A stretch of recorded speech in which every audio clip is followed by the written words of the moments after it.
Ada beberapa pendekar sakti di Nusantara yang tak terkalahkan dan bahkan mencapai moksa atau hilang begitu saja.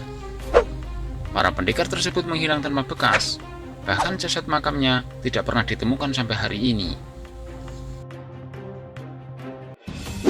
Sebagian kecil masyarakat Indonesia masih mempercayai akhir dari kehidupan pendekar sakti tersebut berhasil mencapai moksa. Moksa sendiri yaitu sebuah tujuan akhir dari hidup yang sempurna dan lepas dari ikatan duniawi, serta menyatu dengan Tuhan tanpa pernah lagi mengalami proses kelahiran kembali sebagai manusia secara berulang-ulang. Sebelum lanjut video ini, mari kita bangun channel ini bersama-sama dengan cara klik tombol subscribe. Klik jempol ke atas jika kalian suka dengan video ini. Jangan lupa share kepada teman-teman kalian karena berbagi itu indah. Berikut para pendekar paling sakti di Nusantara yang menghilang tanpa jejak. Gajah Mada, Panglima Perang Majapahit. Riwayat hidup Patih Gajah Mada sebagai tokoh paling terkenal dalam kerajaan Majapahit Hindu dahulu kala. Sejak kematiannya masih menjadi teka-teki misteri dan belum terpecahkan. Dalam penjelasan Kidung Sunda, Patih Gajah Mada disalahkan atas kematian Prabu Hayam Wuruk yang meratapi nasib putri Sunda akibat konflik perang Pubat antara pasukan kerajaan Sunda dengan kerajaan Majapahit yang dipimpin olehnya. Patih Gajah Mada sendiri saat itu gagal menempuh langkah diplomasi untuk membujuk hati Prabu Maharaja Linggabuana agar putrinya Dyah Pitaloka bersedia dinikahi oleh Hayam Wuruk. Patih Gajah Mada malah melakukan agresi militer tanpa persetujuan oleh Hayam Wuruk untuk menaklukkan kerajaan Sunda. Dia pun memaksa sang raja untuk memberikan putrinya sebagai simbol dari pengakuan kerajaan Majapahit. Namun sang raja menolak keras permintaan Patih Gajah Mada, sehingga kedua kerajaan tersebut berperang hebat dan dimenangkan oleh Majapahit. Mengetahui ayah dan pasukannya meninggal dalam pertempuran, Dyah Pitaloka pun memilih untuk bunuh diri.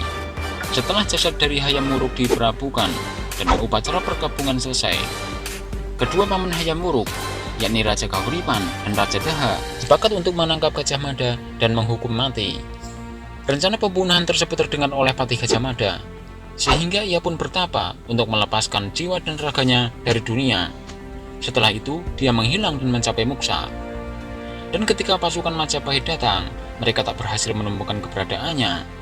Namun versi cerita lain menurut kitab Kakawin Nagara Kartagama menyebutkan bahwa Gajah Mada meninggal dunia akibat sakit yang diderita pada tahun 1364 Masehi. Peristiwa tersebut terjadi setelah tak lama Hayam Wuruk menjenguk dirinya. Semar atau Sabdo Palon Ayo Genggong. Tokoh terkenal Nusantara, Semar atau Sabdo Palon, yang juga sebagai salah satu tokoh dalam 5 punakawan diyakini jika raganya menghilang secara moksa. Setelah ia merasa kecewa berat karena Prabu Brawijaya V memutuskan untuk menjadi seorang mu'alaf, dekatan Semar dengan Prabu Brawijaya V diceritakan dalam kitab Jayabaya yang sering dijadikan penasihat raja-raja yang berkuasa di tanah Jawa, dan konon sebagai pengasuh para satria Mahabharata dan Ramayana. Namun, sosok Semar tidak ditemukan dalam naskah asli kedua wiracarita tersebut, hanya terdapat pada kisah-kisah Pujangga Jawa. Prabu Siliwangi. Selain dikenal sebagai raja yang arif dan bijaksana, Prabu Siliwangi juga terkenal karena memiliki ilmu yang sakti mandraguna.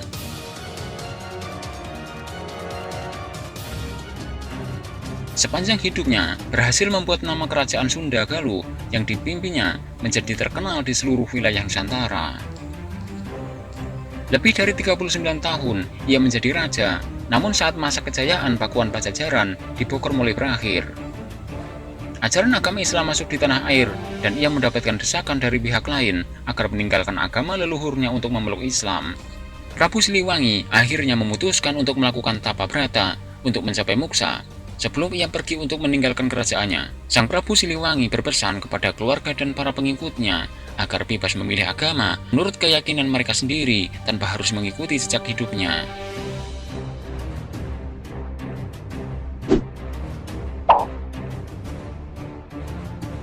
Prabu Brawijaya V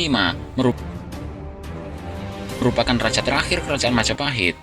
Nasib tragis yang dialami oleh Prabu Brawijaya V tak jauh berbeda dengan Prabu Siliwangi. Setelah runtuhnya kerajaan Majapahit akibat konflik internal keluarga kerajaan, serta tumbuhnya kerajaan Islam di tanah air Nusantara, saat itu Majapahit kalah berperang dengan kerajaan Kediri, dan sebelum istana kerajaan dihancurkan oleh pasukan lawan, Prabu Brawijaya V sempat melarikan diri dan memutuskan untuk mengakhiri hidupnya dengan jalan bertapa muksa.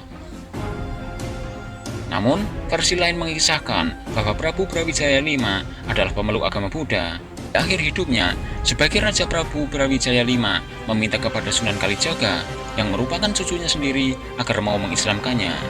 Setelah menjadi mualaf, ia pun melanjutkan bertapa tingkat akhir dan mengasingkan dirinya di dalam gua Gunung Lawu. Dan dikabarkan ia berhasil mencapai moksa karena jasad makamnya tidak pernah ditemukan.